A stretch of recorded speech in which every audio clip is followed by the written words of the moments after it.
প্ৰথমতে মই অসম চৰকাৰৰ আমাৰ মুখ্যমন্ত্ৰী ডক্টৰ হেমন্ত বিশ্ব শৰ্মা ডাঙৰীয়া দেৱলৈ কৃতজ্ঞতা আৰু ধন্যবাদ মোৰ ফালৰ পৰা মই জ্ঞাপন কৰিছোঁ। কিয়নো আজি অসম চৰকাৰৰ সহযোগত তেওঁলোকৰ কৃপাত মই মোৰ 29 নং কোকৰাঝাৰ পশ্চিম সমষ্টিৰ ৰাস্তা ঘাটৰ উন্নয়নৰ কাৰণে ভালেখিনি আঁচনি লাভ কৰিবলৈ সক্ষম হৈছোঁ।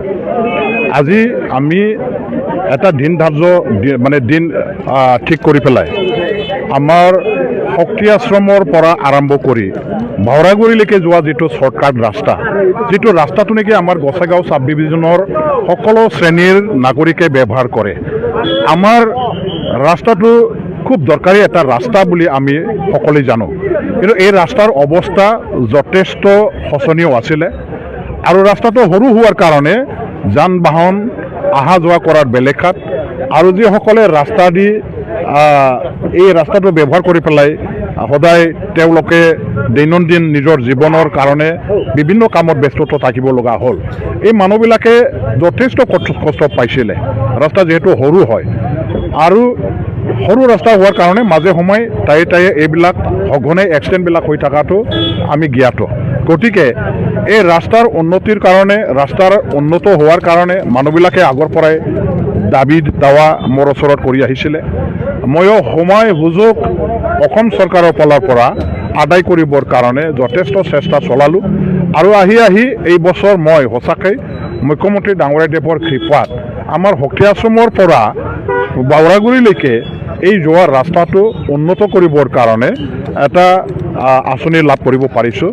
প্ৰথম শক্তি আশ্ৰমৰ পৰা আমাৰ চিটিলালৈকে 4,84 লাখ টোটেল এই এমাউণ্টৰ আঁচনিৰে এইখিনি ৰাস্তাটো কৰা হ'ব। তাৰ পাছত আমি এই ৰাস্তাটো দুটা অংশত ভাগ কৰিছোঁ। এটা অংশ হ'ল শক্তি আশ্ৰমৰ পৰা চিটিলালৈকে আৰু চিটিলাৰ পৰা আমাৰ ভাওৰাগুৰিলৈকে। গতিকে সেই ফালৰ পৰাও আমাৰ আকৌ আধাৰশিলা স্থাপন আমি কৰিম যে ভাওৰাগুৰি গৰু বজাৰৰ ওচৰতে সেইপিনৰ পৰা চিটিলালৈকে অহা ৰাস্তাটো আকৌ বহল কৰিবৰ কাৰণে আজি কাম কৰা হ'ব, আধাৰশিলা স্থাপন কৰা হ'ব। আৰু ঠিক তেনেদৰে আজি আকৌ আমাৰ চিটিলাৰ পৰা চাপৰগ্ৰামলৈকে যোৱা যিটো ৰাস্তা, সেই ৰাস্তাও যথেষ্ট দৰকাৰী ৰাস্তা আৰু বেপাৰ বাণিজ্য দতমা, চেপাংগুৰি, ৰামপলবিল, শক্তি আশ্ৰম, চিটিলা লগতে আমাৰ এইফালে বাউৰাগুৰি বা বেংগলৰ লগতো গোসাইগাঁৱৰ লগতো বেপাৰ বাণিজ্যৰ কাৰণে এই ৰাস্তাটো ব্যৱহাৰ কৰি থকা হয়। গতিকে এই ৰাস্তাৰো সৰু অৱস্থা যিহেতু আছে, এই সৰু ৰাস্তাটো ডাঙৰ কৰিব লাগে, বহল কৰিব লাগে। ইয়াৰ কাৰণে আঁচনি এটা অনা হৈছে। আজি আধাৰশিলা স্থাপন কৰিব যে চিটিলাৰ পৰা আমাৰ জগদৈলৈকে। গতিকে এই তিনিটা ৰাস্তাৰ তিনিটা আধাৰশিলা আমাৰ স্থাপন কৰিবৰ কাৰণে কাৰ্যসূচী লৈ মই আজি ঘৰৰ পৰা ওলাইছোঁ। মোৰ লগত আমাৰ এই অঞ্চলৰ চবৰে আমাৰ পূজনীয় ব্যক্তি শক্তি আশ্ৰম স্বামী যোগানন্দ গিৰি কলেজৰ আমাৰ প্ৰাক্তন প্ৰিন্সিপাল ডক্টৰ পৰেশ ৰায় ডাঙৰীয়াও আছে। আমাৰ শক্তি আশ্ৰম পৰিচালনা কমিটিৰ সভাপতি সিংহ ডাঙৰীয়াও আছে।